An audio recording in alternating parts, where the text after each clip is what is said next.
As the atomic theory developed, other particles began to emerge, and questions arose regarding the essential building blocks of matter. Was the atom the fundamental unit? How about electrons, protons, and neutrons? By 1932, the electron, the proton, and the neutron had been discovered and were thought to be nature's three elementary particles in the sense that they were the basic building blocks from which all matter is constructed. Experimental evidence obtained since then, however, shows that several hundred additional particles exist, and it is no longer believed that the proton and the neutron are elementary particles. Most of these particles have masses greater than the electron's mass, and many are more massive than protons or neutrons.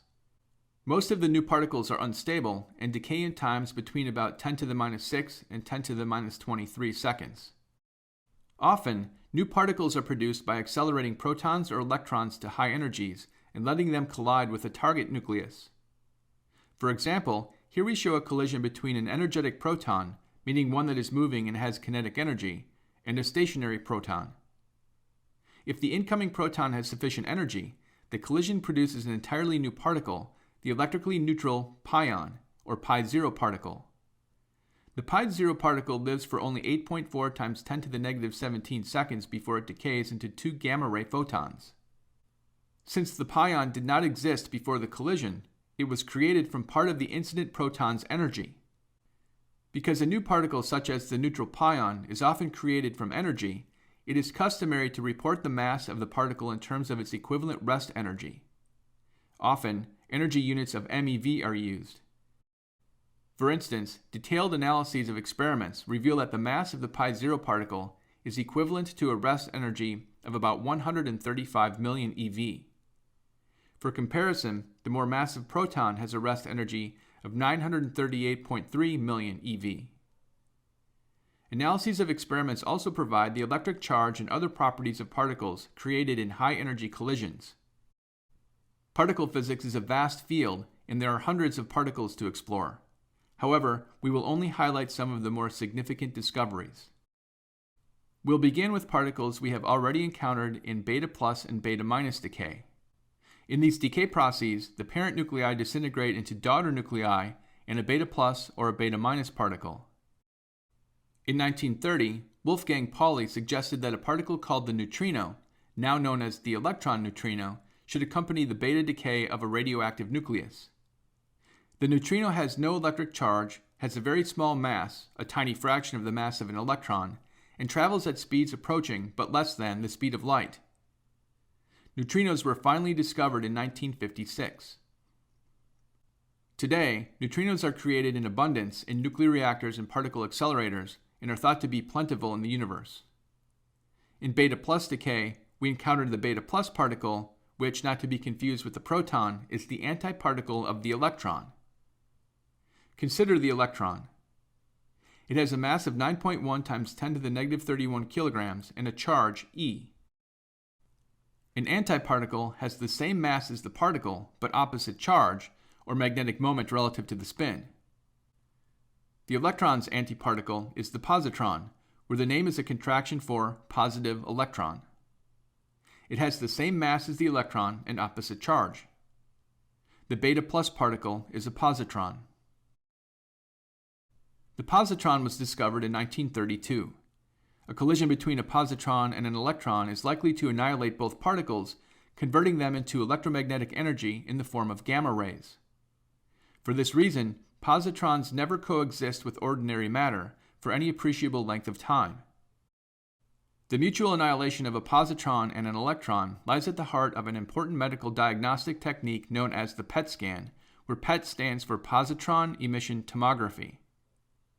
The positron is an early example of an antiparticle, and after its discovery, scientists came to realize that for every type of particle, there is a corresponding type of antiparticle. A few electrically neutral particles, like the photon and the neutral pion, are their own antiparticles. In 1937, the American physicists S. H. Niedermeyer and C. D. Anderson discovered a new charged particle whose mass was about 207 times greater than the mass of an electron. The particle is designated by the Greek letter mu and is known as a muon. There are two muons that have the same mass but opposite charge, the mu minus and its antiparticle mu plus. The mu minus muon has the same charge as the electron, whereas the mu plus muon has the same charge as the positron. Both muons are unstable and have a lifetime of about 2.2 times 10 to the negative 6 seconds. The mu minus muon decays into an electron, or beta minus, a muon neutrino, or nu mu, and an electron antineutrino, or nu e bar. The mu plus muon decays into a positron, or beta plus, a muon antineutrino, mu nu bar, and an electron neutrino, nu e. Muons interact with protons and neutrons via the weak nuclear force. The Japanese physicist Hideki Yukawa predicted in 1935 that pions exist, but they were not discovered until 1947. Pions come in three varieties: one that is positively charged, the negatively charged antiparticle with the same mass, and the neutral pion mentioned earlier, which is its own antiparticle. The symbols for these pions are, respectively, pi minus, pi plus, and pi zero. The charged pions are unstable and have a lifetime of about 2.6 times 10 to the negative 8 seconds. The decay of a charged pion almost always produces a muon, mu minus or mu plus, and a muon neutrino or its antiparticle. As mentioned earlier, the neutral pion, pi zero, is also unstable and decays into two gamma ray photons, the lifetime being 8.4 times 10 to the negative 17 seconds. The pions are of great interest because, unlike the muons, the pions interact with protons and neutrons via the strong nuclear force. All particles can be classified into one of three types: bosons, leptons, or hadrons. The bosons are particles that mediate the fundamental forces. Photons, for instance, mediate the electromagnetic force. Gravitons, although not yet discovered, are said to mediate the gravitational force. And gluons mediate the strong nuclear force. Leptons interact via the weak nuclear force and include electrons, muons, and neutrinos, among others. Hadrons interact via both the weak and strong nuclear forces and are separated into two subgroups, mesons and baryons. Mesons include pions and others, whereas baryons include protons and neutrons. The subdivision of hadrons into mesons and baryons is connected to the idea of even smaller particles, quarks. As more and more hadrons were discovered, it became clear that they were not all elementary particles. The suggestion was made that hadrons are made of smaller, more elementary particles called quarks. In 1963, a quark theory was advanced independently by Gell-Mann and Zweig. The theory proposed that there are three quarks and three corresponding antiquarks, and that hadrons are constructed from combinations of these. Thus, the quarks are elevated to the status of elementary particles for the hadron family. The particles in the lepton family are considered to be elementary, and as such they are not composed of quarks. The three quarks were named up, down, and strange, and were assumed to have, respectively, fractional charges of plus 2/3 e, negative 1/3 e, and negative 1/3 e.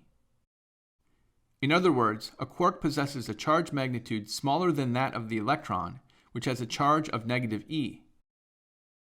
Here we list the symbols and electric charges of these quarks and the corresponding antiquarks. Since the original three more quarks and their antiquarks were added to account for new particle discoveries, the charmed, top, and bottom quarks. The latter two are sometimes referred to as truth and beauty. Experimentally, quarks should be recognizable by their fractional charges. However, in spite of an extensive search for them, free quarks have never been found. According to the original quark theory, the mesons are different from the baryons because each meson consists of only two quarks, a quark and an antiquark, whereas a baryon contains three quarks. For instance, the pi minus pion, a meson, is composed of a d quark and a u bar antiquark, as shown here. The two quarks combine to give the pi minus pion and a net charge of negative e. Similarly, the pi plus pion is a combination of the d bar and u quarks. In contrast, protons and neutrons, being baryons, consist of three quarks. A proton contains the combination d plus u, and a neutron contains the combination of d plus u. These groups of three quarks give the correct charges for the proton and neutron. In addition to electric charge, quarks also have other properties. For example, each quark possesses a characteristic called color, for which there are three possibilities: blue, green, or red. The corresponding possibilities for the antiquarks are anti-blue, anti-green, and anti-red. The use of the term color and the specific choices of blue, green, and red are arbitrary, for the visible colors of the electromagnetic spectrum have nothing to do with quark properties. The quark property of color, however, is important because it brings the quark model into agreement with the Pauli exclusion principle and enables the model to account for experimental observations that are otherwise difficult to explain. The various elementary particles that have been discovered can interact via one or more of the following four forces: the gravitational force, the strong nuclear force, the weak nuclear force, and the electromagnetic force. In particle physics, the phrase, the standard model, refers to the currently accepted explanation for the strong nuclear force, the weak nuclear force, and the electromagnetic force. In this model, the strong nuclear force between quarks is described in terms of the concept of color, and the theory is referred to as quantum chromodynamics. According to the standard model, the weak nuclear force and the electromagnetic force are separate manifestations of a single, even more fundamental force referred to as the electroweak force. We say that the standard model unifies the weak nuclear force and the electromagnetic force, together called the electroweak force.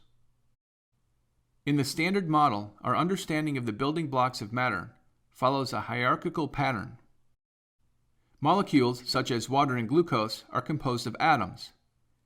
Each atom consists of a nucleus that is surrounded by a cloud of electrons. The nucleus, in turn, is made up of protons and neutrons, which are composed of quarks.